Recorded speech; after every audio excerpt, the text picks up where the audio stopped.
बिस्मिल्लाहिर्रहमानिर्रहीम। स्टूडेंट अस्सलाम वालेकुम। आज जो हमारा टॉपिक है वो है मार्केट स्ट्रक्चर। मार्केट स्ट्रक्चर में हमने क्या पढ़ना है? मार्केट स्ट्रक्चर में जो हमारे पास बेसिक चीज़ें रहते हैं वो है impulsive and corrective wave. Impulsive और करेक्टिव वेव जैसे ही लोग हायर हाई हायर लोज का नाम दे देते हैं। मतलब जो हायर हाई है वो हमारे पास इम्पल्सिव है। ये वाला पोर्शन इसको हम हायर हाई कहते हैं। ये हायर हाई जो होगा वो इम्पल्सिव होगा। ये और ये जो पोर्शन होगा ये हायर लो, ये करेक्टिव वेव होगा। मार्केट कब इम्पल्स हो रही है, कब करेक्ट हो रही है, मतलब कब हायर हाई बनेगा और किस टाइम हायर लॉस बनेगा। तो हमने आज सिर्फ और सिर्फ इसी चीज पे डिस्कस करना है कि हमने किस टाइम कैसे पहचाना है कि मार्केट किस टाइम हायर हाई से हायर लो पे शिफ्ट हो गई या हायर लो खत्म हो गई, वापस हायर हाई स्टार्ट हो गई, इम्पल्सिव स्टार्ट हो गई। तो जैसे हम लोगों ने सुना था कि मार्केट में सिर्फ दो ही पार्टीज इन्वॉल्व होती है, एक होती है बायर्स एंड दूसरी होती है सेलर्स। अगर बायर के पास डिमांड ज्यादा है मींस बायर्स डिमांड रखना चाहते हैं और सेलर्स के पास प्रोडक्ट कम है, ये सेलर्स की प्रोडक्ट है। ये जो करेक्टिव वेव है ये सेलर्स की प्रोडक्ट है और ये जो इम्पल्सिव वेव है ये बायर्स की डिमांड है। अगर बायर्स की डिमांड ज्यादा होगी तो हमारे पास हायर हाई बनेगा, कुछ इस तरह के, ये जो आपको मैं ड्रा कर रहा हूँ इस तरह। अगर बायर्स की डिमांड ज्यादा हो गई तो हायर हाई बनेगा, और अगर सेलर की प्रोडक्ट श्रिंक हो गई मींस कम हो गई, सेलर के पास प्रोडक्ट नहीं है, वो यू हायर लो बनेगा, करेक्टिव वेव बनेगी। तो जैसे ही बायर सेलर्स के पास डिमांड कम हो गई तो वो अपनी श्रिंकनेस दिखाएगी मींस वो करेक्टिव वेव क्रिएट कर लेगी, या करेक्टिव वेव या रिट्रेसमेंट ये दोनों एक ही चीज है। इस दोनों को हम एक ही नाम देते हैं तो वो सिंपली नाम होगा कि करेक्टिव वेव। कि करेक्टिव वेव क्यों बनती है? करेक्टिव वेव इसलिए बनती है जब मार्केट किसी स्ट्रॉन्ग एसएनआर का ब्रेक कर लेती है। मार्केट में हमारे पास तीन ही लेवल होते हैं।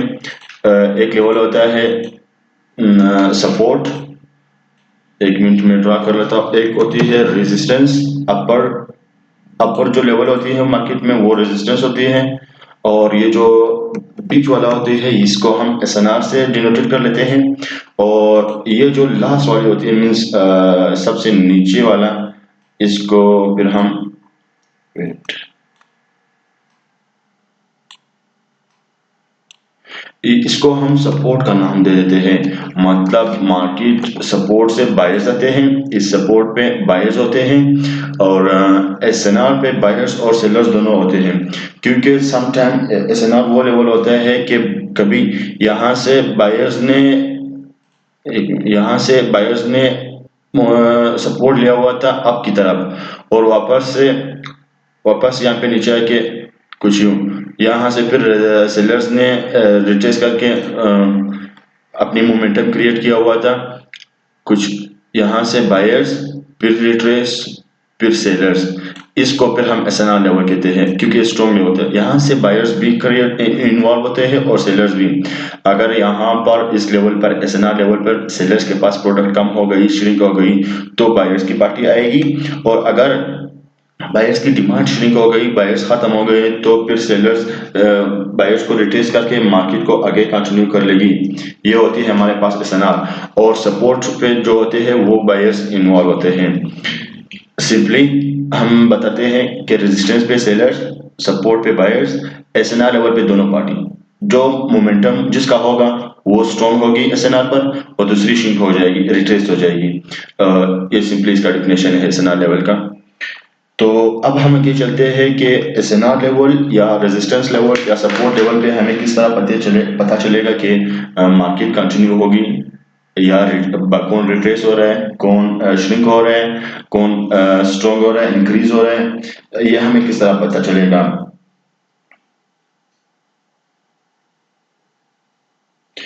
तो हम बात कर रहे थे कि इम्पल्सिव हमें किस तरह पता चलेगा कि कौन श्रिंक हो रहा है कौन इंक्रीज हो रहा है। सिंपली बात ये है कि ये जो मैंने ड्रॉ की हुई है ये लाइन, ये इसको हम डिमांड जोन कहते हैं, नहीं इसको हम सप्लाई जोन कहते हैं। क्योंकि यहाँ पे सेलर्स अपनी प्रोडक्ट सेल करना चाहते हैं। मार्केट में जो सेलर्स के पास जो प्रोडक्ट है वो सेल करना चाहते हैं, इसको हम सप्लाई जोन का नाम दे देते हैं। और ये जो बड़ी वेव्स है ये डिमांड जोन है। ये यहाँ पे बायर्स हैं, बायर्स परचेजिंग करना चाहते हैं। मार्केट में जब भी बायर्स परचेजिंग करना चाहते हैं तो हम उसको डिमांड जोन का नाम दे देते हैं। तो डिमांड जोन और सप्लाई जोन की आई मीन्स आपको समझ आ गई होगी। तो अब क्वेश्चन ये है कि ये सप्लाई जोन है, मतलब ये करेक्टिव वेव क्यों फॉर्म होती है। क्वेश्चन ये है, बहुत से स्टूडेंट का क्वेश्चन पहले ही लेक्चर में था कि ये दूसरा जो वेव है करेक्टिव वेव ये मार्केट में क्यों फॉर्म होती है। तो उसका सिंपली क्वेश्चन ये है कि जब मार्केट में किसी स्ट्रॉन्ग एसएनआर लेवल का ब्रेक हो जाए और वो कोई स्ट्रॉन्ग कैंडल को ब्रेक कर ले, ये स्ट्रॉन्ग कैंडल किसी एसएनआर का ब्रेक कर ले, तो हमारे पास करेक्टिव वेव फॉर्म होगी। ये इस लेवल को इसने ब्रेक किया हुआ था और उसके बाद हमारे पास एक कैंडल आई थी रेड सेलर्स की, वो यहाँ पर ही रिट्रेस हो गई थी ये, और उसके बाद फिर से बायर्स ने इसको निकल करके मार्केट को कंटिन्यू किया था। मार्केट को बायर्स ने फिर कंटिन्यू किया था। कंटिन्यू करने के बाद वो आकर एसएनआर पर रुक गई और रेजिस्टेंस पर रुक गई। रेजिस्टेंस पर कुछ इस तरह रुक गई कि वहां से उसने अपनी टेल छोड़ दी थी और श्रिंक हो गए थे। टेल भी छोड़ी थी और श्रिंक भी हो गई थी। ये जो टेल की कॉन्सेप्ट है ये फिर मैं नेक्स्ट लेक्चर में इंशाल्लाह कवर कर लूंगा। ये टेल की कॉन्सेप्ट कुछ स्ट्रॉन्ग वो है, बहुत ज़्यादा पेचीदा है। अगर इसमें इन्वॉल्व किया तो फिर ये मार्केट स्ट्रक्चर हमसे रह जाएगी। तो सिंपली हमने मार्केट स्ट्रक्चर को वो एनालाइज करना है कि हाँ कौन श्रिंक हो रहा है, कौन इंक्रीज हो रहा है, कौन सी पार्टी स्ट्रॉन्ग हो रही है, कौन सी वीक हो रही है, किसके पास डिमांड है, किसके पास सप्लाई है। ये हमने सिर्फ मार्केट स्ट्रक्चर में ही पढ़ना है। तो यहाँ एसएनआर लेवल रेजिस्टेंस लेवल पर पहुंच गई बायर्स, मतलब डिमांड जोन बायर्स ये रेजिस्टेंस लेवल पर पहुंच गई और श्रिंक हो गई, अपर रिजेक्शन भी इसको मिली है। अब यहाँ से फिर से सेलर्स आ जाते हैं। जब यहाँ पर सेलर्स आ जाते हैं और इसने ये जो लास्ट कैंडल की सेलर्स की बायर्स की कैंडल है इसको निकाल करके ये वापस आ गई ये अपने एसएनआर लेवल पर। एसएनआर लेवल पे पहुंचने के बाद ये वो श्रिंक हो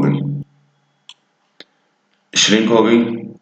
इसका क्या मतलब हुआ कि ये तो बायर्स की और सेलर्स की मोमेंटम स्टार्ट हो गई थी रेजिस्टेंस लेवल पे, तो ये एसएनआर लेवल पे श्रिंक क्यों हो गई। ये यहाँ पे श्रिंकनेस क्यों दिखा रही है। ये श्रिंकनेस का मतलब यही है कि ये जो सप्लाई श्रिंक हो गई एसएनआर लेवल पे, मतलब सेलर्स के पास अब जो प्रोडक्ट है वो खत्म हो गई, वो बिल्कुल है नहीं। वो सेलर्स चाहते हैं कि बायर्स को अपनी एंट्री दे दें और बायर्स मार्केट को फिर से कंटिन्यू कर ले, फिर से हायर हाई बना ले या न्यू डिमांड जोन बना ले। सिंपली हम यही कहेंगे कि बाइनरी में कि सिंपली न्यू इंपल्सिव वेव बनाए, बस ये इसका सिंपल डेफिनेशन है। जैसे ही एसएनआर लेवल पे सेलर श्रिंक हो गई, अब बायर्स के पास फिर से अपॉर्चुनिटी है कि वो मार्केट को कंटिन्यू करना चाहिए। ये कुछ यू कंटिन्यू कर लेगी मार्केट को, और इसको कंटिन्यू करने के लिए ये जो बायर्स की लास्ट कैंडल, ये जो बायर्स की कैंडल है ये कुछ अपनी टेल नहीं छोड़ेगी इस लेवल के नीचे, मतलब न्यू स्विंग लो नहीं बनाएगी। यहाँ पे स्विंग लो और स्विंग हाई का बहुत ही जबरदस्त कॉन्सेप्ट है। उसके बगैर मार्केट में एंट्री लेना और मतलब बिल्कुल अधूरा है। आप स्विंग लो स्विंग हाई की बिहाफ जब आपकी एनालिसिस होगी तो आप इंशाल्लाह 98-97% आपकी एक्यूरेसी बन जाएगी। Swing low swing high market में बहुत ही इम्पोर्टेंट है। बहुत से लोग कह रहे हैं कि स्विंग लो जो मार्केट में है वो अट्टे में नमक के बराबर है, जो भी है, मतलब यहाँ पे वो स्विंग लो को इम्पोर्टेंस नहीं दे रहे। तो हमारी बाइनरी में जो सबसे रिस्की ट्रेडिंग होती है। और हर एक कैंडल पे हमारी नज़र होगी, हर एक वीक पे हमारी नज़र होगी। तो यहाँ पर हमारे पास स्विंग लो और स्विंग हाई की कॉन्सेप्ट भी बहुत सबसे इम्पोर्टेंट होगी। तो मैंने कहा था कि यहाँ सना लेवल पे सेलर श्रिंक हो गए, बायर्स ने उसको इनकल्प किया था और उसने अपने टेल के जरिए से न्यू लो स्विंग लो नहीं बनाई थी, मतलब न्यू लो नहीं बनाया था बायर्स ने, और उसको इनकल्प करके फर्स्ट की लेवल जो बायर्स की सेलर्स की थी उसको बायर्स ने इनकल्प किया है। ये फर्स्ट की लेवल को बायर्स ने इनकल्प किया हुआ है और बायर्स यहाँ से फिर कुछ यूं करके स्टार्ट देगा। ये बायर्स की कैंडल है, ये देखो। अब ये कैंडल हमारे पास कंफर्मेशन कैंडल हो गई कि ये जो बायर्स की कैंडल है, बायर्स की मोमेंटम है, वो आगे कंटिन्यू करना चाहती है। तो अब हमारे पास रेजिस्टेंस लेवल भी दूर है और सेलर्स की कैंडल भी श्रिंक हो गई। बायर्स ने अपनी फर्स्ट की लेवल से यहाँ पे रिट्रेसमेंट लेके आगे कंफर्मेशन कैंडल दी कि मार्केट अब की तरफ जाना चाहती है। अब हमारे पास ये जो एरिया है, ये एरिया हमारे पास अभी खाली बचा हुआ है। मार्केट कभी भी इस एरिया को फिल किए बगैर ना नीचे जा सकती है ना अप जा सकती है। मतलब अब हमारे पास रेजिस्टेंस लेवल भी दूर है, बायर्स की मोमेंटम भी है और सेलर श्रिंक भी हो गए। हमारे पास 3-4 कंफर्मेशन है और सबसे बड़ी कंफर्मेशन हमारे पास यही है कि बायर्स की ये जो लास्ट कैंडल है, ये वाली, ये इस कैंडल ने नीचे विक नहीं छोड़ी थी, इसलिए ये मार्केट अप की तरफ कंटिन्यू होना चाहती है। तो अब हम श्योर ट्रस्टफुली बायर्स के साथ जा सकते हैं कम अज कम। और रेजिस्टेंस लेवल की जो एरिया है, इस लेवल पर यहाँ पर कुछ इस तरह में कुछ एक सीन क्रिएट कर लेता हूँ कि अब हमने बायर्स पे ट्रस्ट करना है या सेलर्स पर। ये देखो,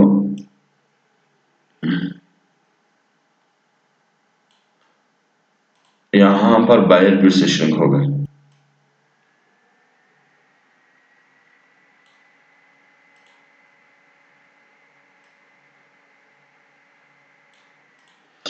बायर फिर से श्रिंक हो गए। रेजिस्टेंस लेवल है, सेलर का एरिया है। जब भी रेजिस्टेंस लेवल पर बायर श्रिंक हो जाए तो हमारे पास फिर से बायर और सेलर्स की अपॉर्चुनिटी है कि वो यहाँ से फिर से एंट्री ले लें। अगर हमने इस लेवल पे सेलर की ट्रेड लगानी है तो भी हमारे पास कुछ कंफर्मेशन होनी चाहिए। वो कंफर्मेशन क्या होगी? कंफर्मेशन ये हमारे पास इस एरिया में होगी। ये इस एरिया में हमारे पास कुछ कंफर्मेशन होगी। उस कंफर्मेशन की बुनियाद पे फिर से हम सेलर्स के पास सेलर के लिए ट्रेड लगा सकते हैं। मैं यहाँ पे एक चीज आपके साथ, मतलब आज शेयर नहीं करूंगा क्योंकि आज हमारा काम है सिर्फ और सिर्फ मार्केट की स्ट्रक्चर को ही एनालाइज करना।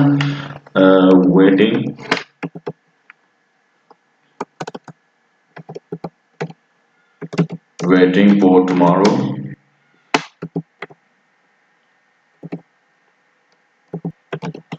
हमने कल के लिए इसको वेट करना है। ये जो एरिया मैंने छोड़ी हुई है, ये मतलब ये एरिया, इस पे हमने किस तरह यहाँ पे हमने ट्रेड लगाना है। इस एरिया को देके हम इस की बिना पर किस तरह यहाँ पे ट्रेड लगा सकते हैं, तो इसको हम कल कवर कर लेंगे। अब हमारे पास हम इस बात पे चल रहे थे कि मार्केट अगर यहाँ पर रेजिस्टेंस लेवल पर श्रिंक हो गई तो फिर हम कब तक सेलर्स के पास जा सकते हैं। ये देखो, यहाँ पर फिर से सेलर्स की कैंडल आ गई।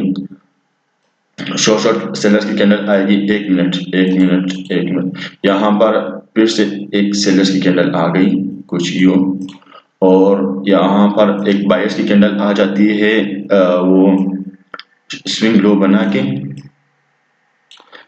ये वो चीज है जिस पे हम बहुत ही ट्रस्ट करते हैं बाइनरी में। ये स्विंग लो, ये बायर्स की कैंडल आ गई, इसने स्विंग लो बनाया है। स्विंग लो कहाँ पे बनाया है? ना कोई रेजिस्टेंस लेवल है, ना कोई सपोर्ट लेवल है, और ना ही कोई एसएनआर लेवल है।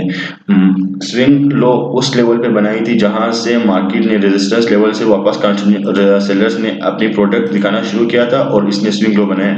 स्विंग लो का कंसेप्ट ये है कि सबसे पहले ये कैंडल जब ओपन हुई थी तो ये पहले डाउन नीचे गई थी, मतलब सेलर्स रेट गिरा रहे थे। तो बायर्स क्यों product high quality high rate पे खरीद लें, तो इसके बाद एक दूसरी कैंडल आ जाती है, इसको इनकल्प करके कुछ यूं, मतलब इसकी फर्स्ट की लेवल को इसने इनकल्प किया हुआ है और हमारे पास फिर से एसएनआर लेवल दूर है। कोई बायर्स की वो नहीं है, बायर्स के पास कोई प्रोडक्ट नहीं है, तो अब हम फिर यहाँ पे एक कैंडल और सेलर्स के साथ जा सकते हैं, क्योंकि हमारे पास ये हमने सेफ्टी मार्जिन इस कैंडल में कुछ इस तरह ढूंढनी है।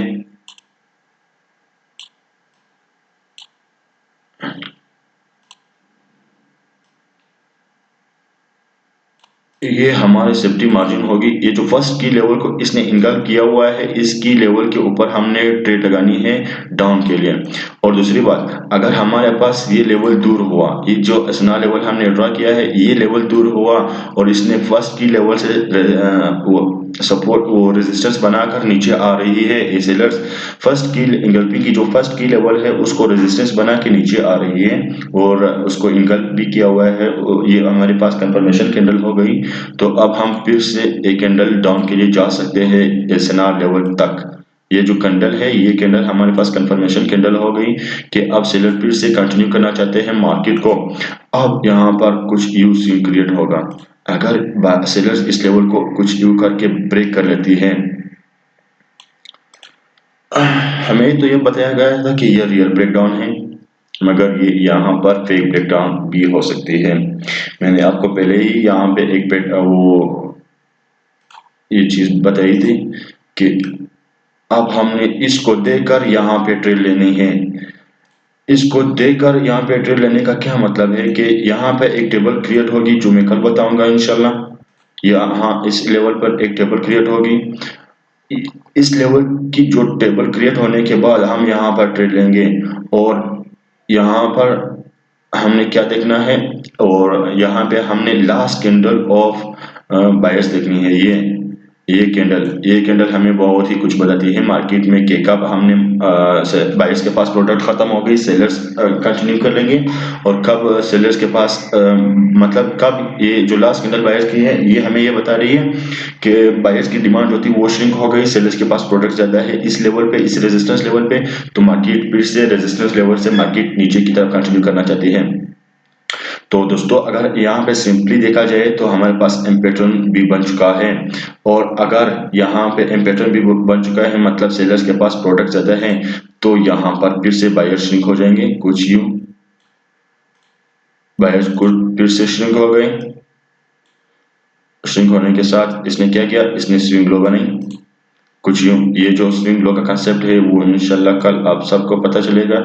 ये इसने स्विंग लो बनाई, दूसरा लेवल इसने क्रिएट किया, मतलब ये कैंडल जब पहले ओपन हो गई तो पहले नीचे की तरफ कंटिन्यू सेलर्स रेट गिरा रहे थे, तो फिर बायर्स के पास कोई हक नहीं है कि वो मार्केट जो जो पहले से सेलर रेट गिरा रहे हैं, सेलर्स के बायर्स के पास कोई वो हक नहीं है कि वो रेट को ऊपर की तरफ लेके जाए। तो दूसरा कैंडल फिर से आएगी, इसको इनगल्फ करके कुछ यूं। अब हमने कम अज कम सपोर्ट लेवल तक बायर्स के साथ जाना है और सेलर्स के साथ जाना है। जितना दूर हमारे पास लेवल है सपोर्ट, मतलब जहां जितना दूर है हमारे पास वो सेलर बायर्स की एरिया, अब वहां तक हम सेलर्स के साथ कंटिन्यू कर लेंगे। ये देखो, एक कैंडल, दूसरी कैंडल, प्लस कंफर्मेशन दिखने हैं। अब अगर यहाँ पर एक कैंडल आके कुछ इस तरह श्रिंक हो गई और इसने यहाँ पे फिर से स्विंग लो बनाई, अब यहाँ पे ये जो स्विंग लो है इसने बनाई, मतलब यहाँ पे फिर से बायर्स की एंट्री है, यहाँ पे फिर से बायर्स के पास प्रोडक्ट है और डिमांड है, क्योंकि बायर्स ने प्रीवियस टाइम पहले टाइम यहाँ पे जो परचेजिंग की थी, बायर्स के पास जो थे वो 1000 रुपये थे। 1000 रुपये में से उसने क्या किया था, यहाँ पे उसने 600 की वो नहीं 400 की यहाँ पे प्रोडक्ट परचेज किए थे, खरीदे थे बायर्स ने। यहाँ पे बायर्स के पास अभी भी 600 रुपये पेंडिंग में है, तो वो यहाँ पे फिर से प्रोडक्ट खरीदना चाहते हैं। उसके पास 600 रुपये अभी भी पड़े हुए हैं बायर्स के पास, 6000। वहां पे उसने उसके पास 1000 रुपये थे, 1000 रुपये में से उसने 4000 की परचेज 1000 रुपये में से उसने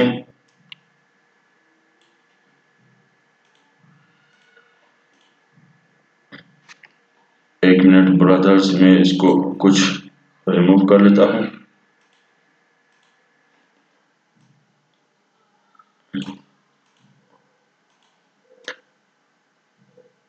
यहाँ पे जो बायर्स के पास 400 रुपये 600 रुपये पेंडिंग में पड़े हुए थे, वो अभी भी बायर्स के पास पड़े हुए हैं, क्योंकि वहाँ पे बायर्स के पास जो थे, यहाँ पर इस लेवल पर बायर्स के पास जो थे वो पहले से 1000 रुपये पड़े हुए थे। उसने जो परचेजिंग की थी इस लेवल पर, ये यहाँ पे बायर्स ने जो परचेजिंग की थी वो 400 रुपये की प्रोडक्ट उसने परचेज की थी यहाँ तक। अब फिर से बायर्स के पास जो है वो अमाउंट जो है वो पेंडिंग में है। बायर्स के पास अभी भी 600 रुपये पड़े हुए हैं। उसने सिर्फ और सिर्फ 400 रुपये की प्रोडक्ट प्रीवियसली सपोर्ट पे परचेज किए थे। अब बायर्स यहाँ पे फिर से परचेजिंग कर लेंगे। एक स्ट्रॉन्ग परचेजिंग होगी इस लेवल पे। ये स्ट्रॉन्ग परचेजिंग इसलिए होगी क्योंकि बायर्स के पास यहाँ पे अभी भी डिमांड बहुत ज़्यादा है बनिस्बत यहाँ पे जो डिमांड थी वो 1000 रुपये की थी, लेकिन उसने परचेजिंग सिर्फ और सिर्फ 400 रुपये की थी, और 600 रुपये अभी भी वो बायर्स के पास पड़े हुए हैं। तो ये एक मिनट मैं आप लोगों को सिंपली ड्रा कर लूँ। ये जो एरिया है सेलर्स का, अब हमने यहाँ पे शिफ्ट होकर दिखाना है। एक मिनट।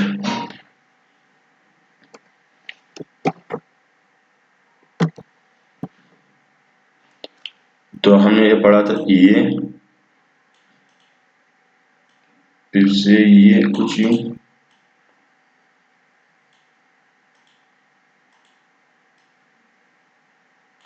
मतलब ये अभी अब फिर से वो जो हमारे पास सेलर्स थे वो इस लेवल पर आके पहुंच गए। ये बायर्स की पहली जो डिमांड जोन थी वो यहाँ पर आ गए पहुंच गए। मतलब मैंने कहा था कि यहाँ पे बायर्स के पास 1000 रुपये है, 1000 रुपये है। वो उसने 400 रुपये की परचेजिंग की थी और 600 रुपये उसके पास पेंडिंग में है। ये लास्ट कैंडल जो सेलर्स की आई थी वो श्रिंक हो गई थी, और इसने यहाँ नीचे से रिजेक्शन भी बनाया था, नीचे से रिजेक्शन भी ली थी।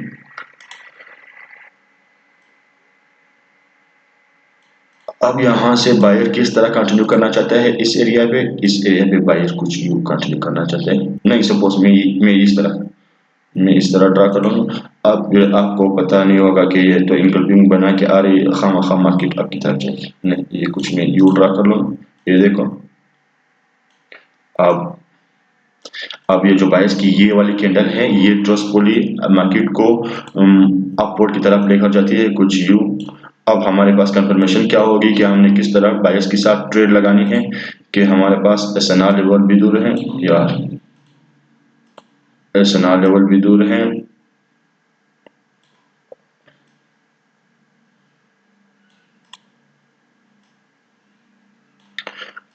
अब बायर यहाँ से कुछ यू कंटिन्यू करना चाहती है।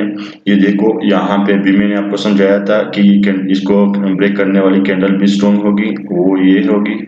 एसएनआर लेवल को ब्रेक करने वाली कैंडल स्ट्रॉन्ग होगी। यहाँ पे कोई भी कैंडल आप सपोज कर लो, या तो इस तरह की कैंडल होगी, या इस तरह स्पिनिंग टॉप कैंडल होगी। जो भी कैंडल आप यहाँ पे सपोज कर लो वो बन जाएगी, वो कोई प्रॉब्लम नहीं। यहाँ पे हैमर की कैंडल भी बन सकती है। हैमर की कैंडल यहाँ पे मतलब जो भी कैंडल्स है 16 कैंडल्स हैं। ऊपर rejection, upper rejection, lower rejection, indecision candle, जो भी कैंडल है मतलब 16 टाइप ऑफ कैंडल है यहाँ पे, वो बन सकते हैं। कोई इशू नहीं है। हमें सिर्फ और सिर्फ ये देखना है कि कब हमने इम्पल्स के साथ जाना है और कब हमने करेक्टिव के साथ जाना है। अब हमारे पास यहाँ पे एक वो सेलर की प्रोडक्ट जो है वो श्रिंक हो गई थी, और यहाँ पे सेलर्स कुछ यू बना के इस तरह आ रहे थे यहाँ तक आने के बाद उसने फिर से बायर्स यहाँ पे फिर से रिट्रेस हो गए थे, और वहाँ इसी लेवल पर ये देखो, मैं इस लाइन आपको समझा रहा हूँ। लाइन में थोड़ा वो टाइम कम है, इसलिए मैं जल्दी जल्दी समझा रहा हूँ। तो अगर कोई क्वेश्चन रह गई तो आप मेरे से पर्सनल में आप कर सकते हो। ये ये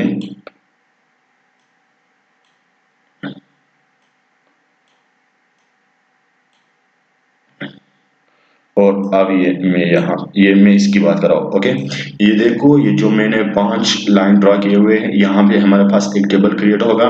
हम इजिली पता लगा सकते हैं कि मतलब यहाँ पे बायर श्रिंक हो गए, सेलर्स कंटिन्यू करना चाहते हैं, सेलर्स के पास प्रोडक्ट है वो कंटिन्यू करना चाहते हैं। और अगर यहाँ पे एक इनवर्स टेबल बन गई, मतलब इसकी ऑपोजिट टेबल बन गई, तो हमें ये पता चलेगा कि जो सेलर्स की प्रोडक्ट है वो श्रिंक हो गई, मतलब सेलर्स की प्रोडक्ट खत्म हो गई। अब यहाँ से बायर्स कंटिन्यू करना चाहते हैं। हमें इजीली उस टेबल को हमने आइडेंटिफाई, वो टेबल हमने सिर्फ याद करना है। वो 3 वर्ड से बना हुआ है। वो टेबल हमें यहाँ पे पता बताएगा कि अब यहाँ पे हमने कब इम्पल्सिव के साथ जाना है और कब करेक्टिव के साथ। वो टेबल ये होगी, ये देखो, रीड रीड रीड और काउंट। मतलब हमारे पास यहाँ पे रिवर्सल, रिट्रेसमेंट, कंटिन्यूएशन। ये देखो, मार्केट डाउन की तरफ आ रही थी, रिवर्सल हो गई। अब यहाँ से फिर से रिट्रेसमेंट होगा, फिर से कंटिन्यूएशन होगी हमारे पास। तो हमें पता चलेगा कि वो जो बायर सेलर की प्रोडक्ट है वो अब रिट्रेस हो गई, मार्केट फिर से कंटिन्यू करना चाहता है। तो मैं जाता हूँ अपने, अब ये कुछ यू हो गई। हमने जब भी करेक्टिव वेव की ट्रेड लगानी, ये कुछ यू हो गई।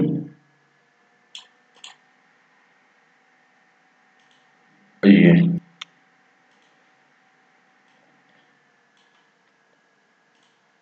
Brothers, I am sorry for my drawing. मेरा ड्राइंग कुछ अच्छा नहीं है क्योंकि मुझे टाइपिंग वगैरह नहीं आता है। बहरहाल मैं खुद बहुत ही कोशिश करूंगा कि आपको समझाऊं। अब यहाँ पे जो बायर्स थे, वो उसने इन दोनों की, ये जो लेवल मैंने ड्रा किया, इन दोनों को सपोर्ट बना के आपकी तरफ कंटिन्यू कर रहा है बायर्स। अब यहाँ पे सेलर्स की प्रोडक्ट श्रिंक हो गई। हमारे पास पहली कंफर्मेशन ये है कि सेलर्स की प्रोडक्ट श्रिंक हो गई, और दूसरी कंफर्मेशन ये है, यहाँ पे ये इसने इस लेवल के नीचे स्विंग लो नहीं बनाई थी। ये जो कैंडल है, इस कैंडल ने यहाँ पे स्विंग लो नहीं बनाई थी अपनी टेल से। तो और तीसरी कंफर्मेशन ये है कि ये कैंडल जो है, ये इन दोनों की हाई को ब्रेक करके ऊपर की तरफ जा रही है, और इसके अपर विक नहीं है। ये अपर विक अगर ना हो तो ये शॉर्ट कैंडल होगी हमारे पास। इसके बाद हम कम आज कम एसएनआर लेवल भी हमारे पास दूर है। ये एसएनआर लेवल यहाँ पर है। अब हम कम आज कम एसएनआर लेवल तक बायर्स के साथ जा सकते हैं। और अगर यहाँ पे बायर्स ने फिर से इस लेवल को ब्रेक किया हुआ था, मैंने आपको कहा था कि बायर्स के पास अभी भी 600 रुपये पेंडिंग में है, क्योंकि इस लेवल पे बायर्स ने जो परचेजिंग की थी वो तो सिर्फ और सिर्फ 400 रुपए की थी। ये यहाँ पे बायर्स ने जो परचेजिंग की थी वो तो सिर्फ और सिर्फ 400 रुपए की थी, मगर यहाँ पे बायर्स के पास अभी भी 600 रुपए की डिमांड है। वो डिमांड रखना चाहते हैं मार्केट को, और वापस अपने इस सपोर्ट से कंटिन्यू करना चाहते हैं। अब हमने देखना है कि कहाँ तक बायर्स चाहता है कि मार्केट को कंटिन्यू कर लें। ये देखो, यहाँ इस कैंडल पे तो हमने ट्रेड ली, हमारे विन हो गई थी। हमारी ट्रेड यहाँ पर विन क्यों होगी, एक क्वेश्चन भी तो आएगा। वो विन इसलिए होगी, ये देखो मैं कंफर्मेशन इकट्ठा करके आपको बता रहा हूँ। एक तो सपोर्ट लेवल है, सपोर्ट लेवल पे सेलर श्रिंक हो गए, और लास्ट कैंडल यहाँ पर जो होगी, ये यहाँ पे लास्ट कैंडल जो है वो बायर्स की स्ट्रॉन्ग कैंडल है।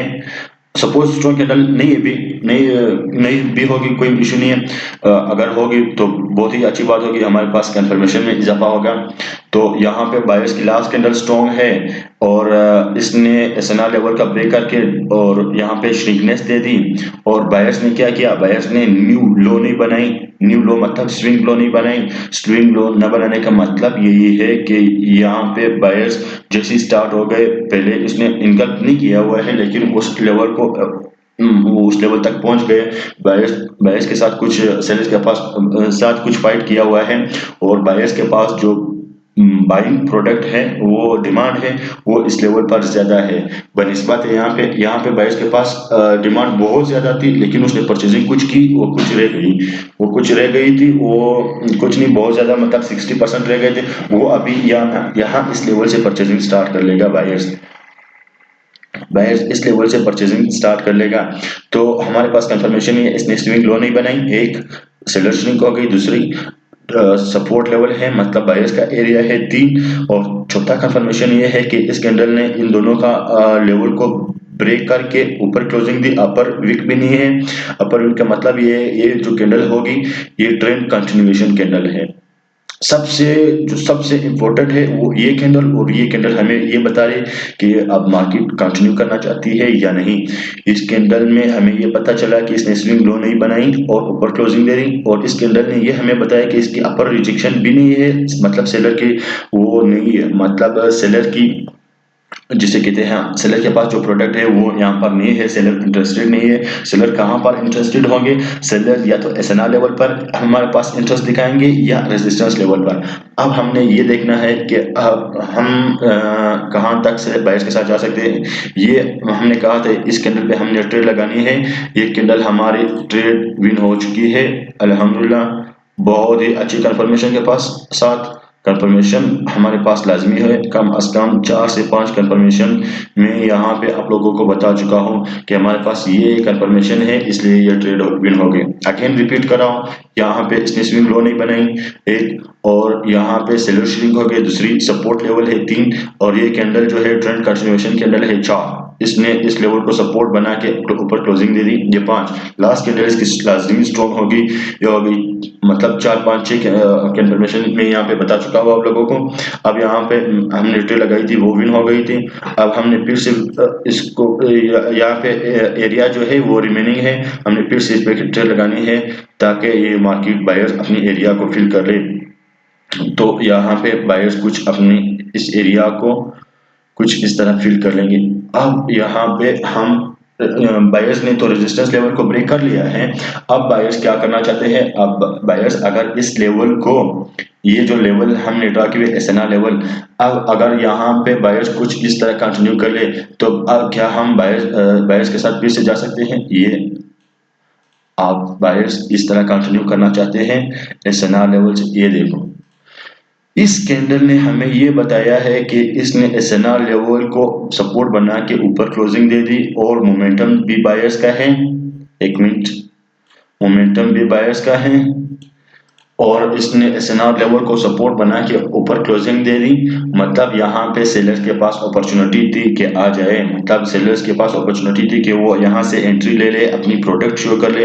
अगर सेलर के पास प्रोडक्ट है तो वो यहाँ पर वो सेलर्स जो है वो यहाँ पे या तो रिट्रेस होगी या तो वापस नीचे क्लोजिंग दे दी। हमें इस लेवल पे पता होगा कि यहाँ पे रियल ब्रेकआउट है कि फेक ब्रेकआउट है, तो उस बात पे मैं बाद में बताऊंगा। अभी ये हमने बताना है, मैं ये बताना चाहता हूँ कि यहाँ से हमें किस तरह कंफर्म होगा कि यहाँ से जो बायर्स ने कंटिन्यू किया था, वो हमने कहा था ना कि बायर्स के पास 600 रुपये पेंडिंग में है, वो यहाँ से कंटिन्यू करना चाहते हैं, तो वो किस लेवल तक कंटिन्यू करने। यहाँ पे तो बायर्स ने पहले से ही एसएनआर लेवल को सपोर्ट बना के ऊपर क्लोजिंग दे दी, तो हमारे पास फिर से रेजिस्टेंस लेवल दूर है। तो क्या क्वेश्चन ये बनता है ना कि अब तो क्या हम फिर से यहाँ पे बायर्स के साथ कंटिन्यू कर सकते हैं? यस, क्यों नहीं, क्योंकि हमारे पास कंफर्मेशन ये है कि ट्रेंड अब मोमेंटम जो है वो फिर से बायर्स के हाथ में आ गई, बायर्स के पास मोमेंटम है, मोमेंटम फिर से बायर्स के पास आ गई, फिर से बायर्स कंटिन्यू करना चाहते हैं एक, और इसने ऊपर एसएनआर लेवल के ऊपर क्लोजिंग दे दी, मतलब ब्रेकआउट भी किया हुआ है। हमें ये पता नहीं कि ये रियल ब्रेकआउट है या फेक। अब इस कैंडल ने हमें ये बता दिया कि ये रियल ब्रेकआउट है। क्यों? क्योंकि ये रियल ब्रेकआउट इसलिए है कि इस कैंडल ने विक के जरिए से इसको सपोर्ट बना के ऊपर क्लोजिंग दे दी, और उसमें अपर रिजेक्शन नहीं, अपर रिजेक्शन भी हुआ नहीं, कोई प्रॉब्लम नहीं है, और इसने हमें ये कंफर्मेशन कर दिया है कि मार्केट अब फिर से यहाँ से रिवर्स होगी इस लेवल से, क्योंकि हमारे पास जो सेलर्स बैठे होंगे वो सेलर्स अपनी प्रोडक्ट यहाँ पर शो करना चाहते हैं, क्योंकि यहाँ पे बायर्स की मोमेंटम स्टार्ट हो गई, अभी सेलर्स के पास अपॉर्चुनिटी है। तो क्या हम फिर से इस कैंडल पे आपके ट्रेड लगा सकते हैं? ये कुछ यूं करके हम बायर्स के साथ ट्रेड लगा सकते हैं। ये अब फिर से इसने इस लेवल का क्लोजिंग दे दिया, मतलब ये तो रेजिस्टेंस लेवल था, इस रेजिस्टेंस लेवल को ब्रेक करने वाली कैंडल भी स्ट्रॉन्ग हो गई, बायर्स की कैंडल है। अब अगर यहाँ पे बायर्स फिर से कंटिन्यू करना चाहते हैं, क्योंकि बायर्स के पास जो डिमांड है वो 600 रुपए की थी बनिस्बत इसकी, वो यहाँ पे तो 400 की परचेजिंग हुई थी ना, अब यहाँ पे 600 रुपए की परचेजिंग होगी, तो यहाँ पे 400 रुपए की परचेजिंग तो कंप्लीट हो गई। अब बायर्स के पास फिर 200 रुपये है। बायर्स तो फिर से इस लेवल तक नहीं आ सकते। अगर लेवल इस लेवल पर आ गए तो फिर यहाँ पे बायर्स रिट्रेस होके मतलब फिर से सेलर की परसिव स्टार्ट हो गई। अब यहाँ पर बायर्स क्या कर लेंगे, अब बायर्स यहाँ पे सेलर को रिट्रेस बनाएंगे। ये यहाँ इस लेवल पर उसने क्लोजिंग दे दी। अब यहाँ पर ये सेलर रिट्रेस हो गई। रिट्रेस होने का मतलब ये है कि इसने विक के जरिए से स्विंग हाई बनाया था और नीचे से रिजेक्शन ली थी। ये जो स्विंग हाई यहाँ पे बनेगा, इसका ये मतलब नहीं है कि ये अपर प्रेशर सेलर्स का प्रेशर है, नहीं। इसका यही कॉन्सेप्ट है, ये जो विक इसने ऊपर चढ़ी हुई है बायर्स की लास्ट कैंडल के ऊपर, ये सेलर ने जो विक ऊपर चढ़ी हुई है, इसका मतलब ये है कि सेलर बायर्स जब पहले ये कैंडल ओपन हुई थी तो बायर्स इंटरेस्टेड थे, बायर्स मार्केट को कंटिन्यू करना चाहते थे। इसकी साइकोलॉजी ये है। बहुत से ट्रेडर यही बताते हैं कि इसमें जो है सेलर्स की प्रेशर है, इसलिए इसने मतलब सेलर्स और प्रेशर, वो जो रिजेक्शन और प्रेशर का कॉन्सेप्ट है वो यहाँ पे इंटरेस्टेड, वो उसका इन्वर्स है, मतलब उल्टा है। यहाँ पे मेन साइकोलॉजी जो है वो वीक वीक की साइकोलॉजी है, हमें ये बता रही है। इस वीक की साइकोलॉजी मतलब क्या, जब ये कैंडल ओपन हुई थी तो पहले बायर्स आए थे, ऊपर की तरफ ले गए थे, मतलब और सेलर्स रेट गिरा रहे थे। और सेलर अगर रेट गिरा रहे थे तो कम से कम इसके नीचे क्लोजिंग दे दी थी, लेकिन नहीं, वो यहाँ पर श्रिंक हो गई। बायर्स के पास अपॉर्चुनिटी है कि वो मार्केट को फिर से कंटिन्यू कर ले, वो बायर्स कुछ यू कैंडल क्रिएट कर ले। बायर्स की इस कैंडल ने फर्स्ट की लेवल ऑफ सेलर्स की जो है, सेलर की इस कैंडल की फर्स्ट की लेवल को इनगल्फ करके क्लोजिंग ऊपर दे दी। अगर क्लोजिंग ऊपर दे दी और इस कैंडल ने हमें ये बताया इस वीक ने कि सेलर्स जो है वो इंटरेस्टेड नहीं है और इसने स्विंग हाई क्रिएट किया हुआ है। अब यहाँ से बायर्स ने इनगल्फ किया हुआ है, और इनगल्फ कहाँ पर किया हुआ है, ये देखो, ये जो लेवल है ये तो हमारे पास रेजिस्टेंस लेवल है, एसएनआर लेवल तो ये है। एसएनआर रेजिस्टेंस लेवल पे सेलर्स को इनगल्फ करके ऊपर सेलर ने श्रिंकनेस दे दी, मतलब सेलर यहाँ पर रिट्रेस हो गए। वो चाहते हैं कि हमारे, वो कह रहे हैं बायर्स को, बायर्स और सेलर की अपनी प्रोडक्ट, वो अपनी कहानी होती है ना, जैसे हम बाजार में चले जाते हैं, वो दुकानदार से बाइंग और परचेजिंग होती है ना, तो हम अपनी दुकानदार वाले से अपने प्रोडक्ट के बारे में, डिस्काउंट वगैरह के बारे में बातें करते हैं। तो यहाँ पर भी बायर्स और सेलर्स की अपनी ही डिस्कशन, अपनी स्टोरी क्रिएट करते हैं। सेलर्स और बायर्स जब आपस में स्टोरी क्रिएट करेंगे तो यहाँ पे सेलर्स की स्टोरी हमें ये बता रही है कि सेलर के पास प्रोडक्ट कम है, एक इसने स्विंग हाई बनाई, दूसरी और तीसरी कंफर्मेशन ये है कि अपने ही रेजिस्टेंस लेवल पर सेलर रिट्रेस हो गए और बायर्स ने इसको इनकल्फ कर दिया। मतलब 3 4 5 कंफर्मेशन हमारे पास यहाँ पे इकट्ठे हो गए। और पांचवी कंफर्मेशन जो सबसे स्ट्रॉन्ग और इम्पोर्टेंट है वो ये है कि हमारे पास इम्पल्सिव वेव है, और सेलर्स की, बायर्स की जो इम्पल्सिव वेव है वो स्ट्रॉन्ग है। बायर्स की इम्पल्सिव वेव स्ट्रॉन्ग है और यहाँ पे उसने सेलर्स को इनकल्फ भी किया हुआ है, सेलर्स रिट्रेस हो गए, श्रिंक हो गए।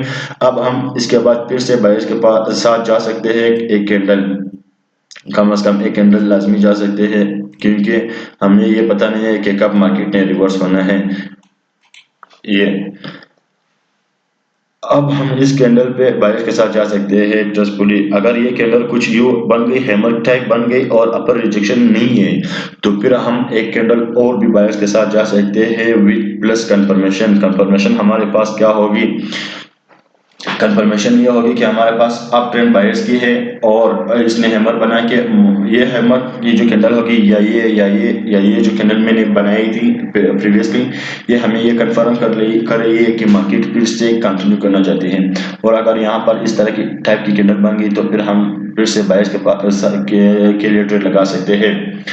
अब मैं यहाँ पर कुछ एक और सीन, एक और चीज क्रिएट करना चाहता हूँ ताकि आप लोगों को पता, ये एसएनआर लेवल पे अगर हमारे पास बायर्स श्रिंक हो गए तो फिर क्या होगा। बायर्स के पास डिमांड ज़्यादा है, हमें पता नहीं कि सेलर्स के पास जो है वो सप्लाई भी ज़्यादा है।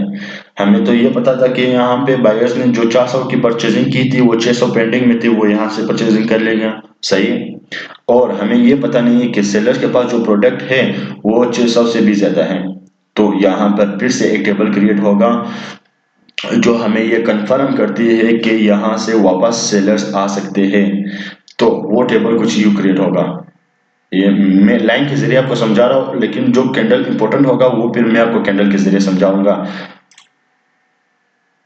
ये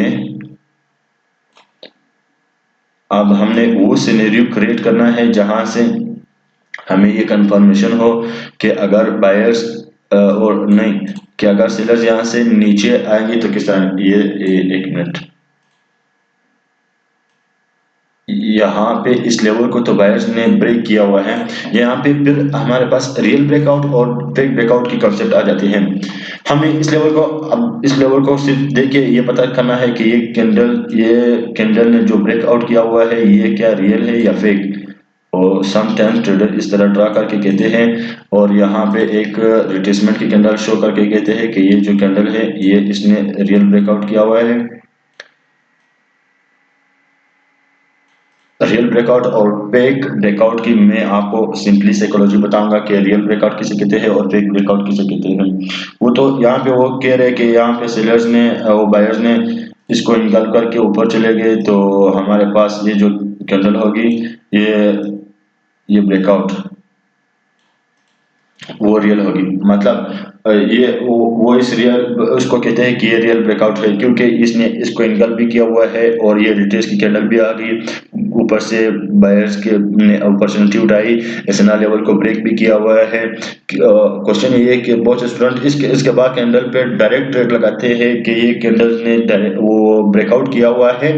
कौन सा ब्रेकआउट किया हुआ है? रियल ब्रेकआउट किया हुआ है। रियल ब्रेकआउट का हमें ये बात कंफर्मेशन है कि उसने इस कैंडल को रिट्रेस करके एसएनआर लेवल पे ऊपर क्लोजिंग दे दी। लेकिन नहीं, इस लेवल को मैं कहता हूँ ये तो रियल ब्रेकआउट है ही नहीं, इसको हम फेक ब्रेकआउट भी कह सकते हैं। अगर ये रियल ब्रेकआउट होता तो यहाँ से सेलर्स, मैंने कहा था ये एसएनआर लेवल है ना, रेजिस्टेंस लेवल भी हो तो कैंडल यू क्रिएट हो।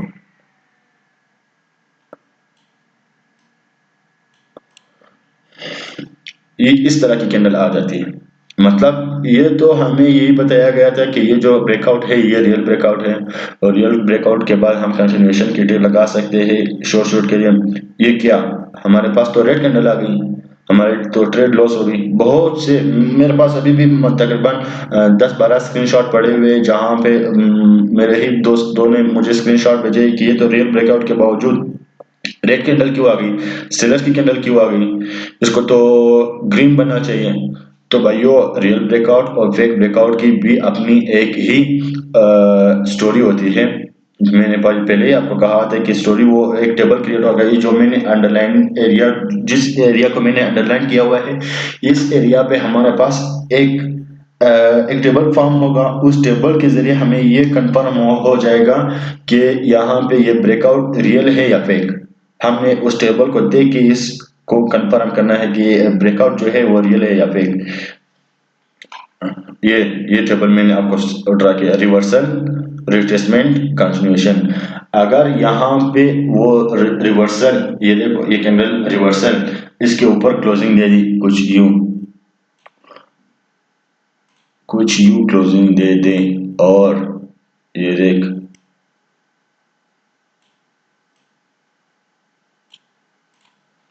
इसके ऊपर इसने क्लोजिंग दे दी और श्रिंक बॉडी के साथ, तो क्या है, हमें ये कंफर्म है कि ये ब्रेकआउट रियल है या फिर। अब हमें ये कंफर्म हो चुका है कि ये ब्रेकआउट जो है रियल है। क्यों रियल है? अब स्टूडेंट, बहुत से स्टूडेंट ये क्वेश्चन तो लाजमी करेंगे कि क्यों रियल है और ये वाला रियल क्यों नहीं है। एक मिनट में इसके बीच में एक लाइन ड्रा कर लूंगा ताकि आपको,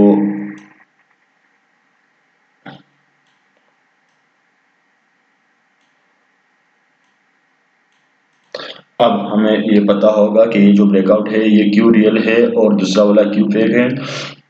रियल की मैं साइकोलॉजी भी बताऊंगा और फेक की साइकोलॉजी भी बताऊंगा। रियल की साइकोलॉजी ये है, ये कैंडल जब ओपन हुई थी तो पहले इसने स्विंग हाई बनाया था इस कैंडल के ऊपर, ये ग्रीन कैंडल के ऊपर इस कैंडल ने स्विंग हाई बनाया था, और रेजिस्टेंस ये जो एसएनआर लेवल है उसने अभी इस लेवल पे क्लोजिंग दे दी। अगर अगर सेलर के पास प्रोडक्ट ज्यादा होता तो वो इस लेवल की नीचे क्लोजिंग दे देते हैं कुछ यू, और यहाँ पे बायर्स रिट्रेस होकर फिर से सेलर्स के पास अपॉर्चुनिटी थी कि वो कंटिन्यू करें। लेकिन यहाँ पे तो सेलर ही रिट्रेस हो गए, सेलर रिट्रेस हो गए और इसने स्विंग हाई भी क्रिएट किया और उसी लेवल के ऊपर ही क्लोजिंग दे दी। मतलब अब ये रियल ब्रेकआउट है। अब हम सेलर की बजाय बायर्स की ट्रेड लगा सकते हैं, शॉर्ट शॉर्ट वाला ट्रेड। अब हमने अगर इस लेवल पे ट्रेड लगानी है, ये ये भी हमने ट्रेड लगाई, ये हम हमारी कंफर्मेशन वाली ट्रेड ये थी कि स्कैंडल ने स्विंग हाई भी बनाया था और एसएनआर लेवल पर स्विंग भी हो गई थी, और हमारे पास कंफर्मेशन ये है कि ये ब्रेकआउट जो है वो रियल है। अब हम बायर्स के साथ जा सकते हैं ट्रस्टफुली। उम्मीद करता हूँ कि सबको ये जो रियल ब्रेकआउट और फेक ब्रेकआउट की साइकोलॉजी है वो सबसे इम्पोर्टेंट है, सबसे इम्पोर्टेंट, क्योंकि हमें ये पता नहीं चलता कि कब हमने इम्पल्स के साथ जाना है और कब करेक्टिव के साथ जाना है। अब यहाँ पे इम्पल्सिव वेव स्टार्ट हो गई और सेलर्स की कैंडल रिट्रेस हो गई। अब हमने इम्पल्सिव के साथ शॉर्टली जा सकते हैं, कहाँ तक, या तो एसएनआर लेवल तक या फिर रेजिस्टेंस लेवल तक। अब हम एसएनआर लेवल पर पहुंच गए हैं, एसएनआर लेवल पे पहुंच गए, फिर हमने ट्रेड लगाई थी, वो रियल ब्रेकआउट वाली ट्रेड लगाई थी, वो हमारी विन हो गई थी। अब हमने एक और चीज ढूंढना है। बहुत से स्टूडेंट क्वेश्चन कर रहे हैं कि सर हमने सिर्फ और सिर्फ दिन में सिर्फ और सिर्फ 2 ट्रेड लगाने हैं, 2 ट्रेड ऐसे शॉर्ट लगाने हैं ताकि हमारे 100 में से 99.9% श्योरिटी हो कि वो ट्रेड विन हो जाएगी। वो किस तरह हमें पता चले? तो उसकी साइकोलॉजी बताऊं, वो भी यहाँ पर ही बनेगी, वो भी यहाँ पर ही बनेगी। यहाँ पर क्यों बनेगी? ये एक मिनट, मैं उसको बहुत ही, ये यहाँ पर ही बनेगी। ये यहाँ पर वो टेबल बनेगी। टेबल यहाँ पर कुछ यूं बनेगी कि हमारे पास कंफर्मेशन बहुत ज्यादा होगी, तो हम दिन में से 2 ट्रेड लगा सकते हैं, वो भी शॉर्ट वाले, कि हम उस पे अगर $100 अकाउंट भी पड़े होंगे, अगर हम उसमें सिर्फ और सिर्फ $50 भी वो इन्वेस्ट कर ले तो हमारी भी ट्रेड हमारी भी विन हो जाएगी। तो मैं रियल ब्रेकआउट पे वो एक श्योरिटी वाला ट्रेड बताऊंगा।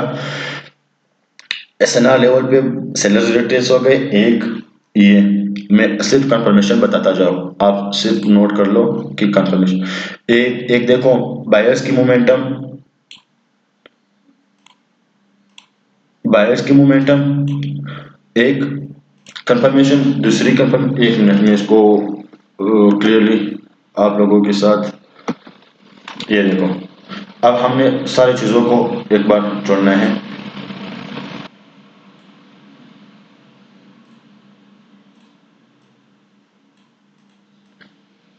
नहीं नहीं नहीं नहीं, नहीं, नहीं, नहीं, नहीं। ये देखो यहाँ पर कलेक्टिव इम्पल्सिव वेव, ये मैं सारी चीजें एक बार फिर से रिवर्स करता हूँ। करेक्टिव वेव,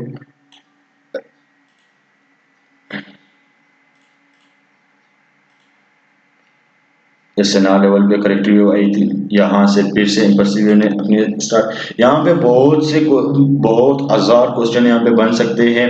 ये जो मैं आप लोगों को समझा रहा हूँ ये हमारी कंप्लीटेड एक लेक्चर में हम मार्केट स्ट्रक्चर को कवर नहीं कर सकते।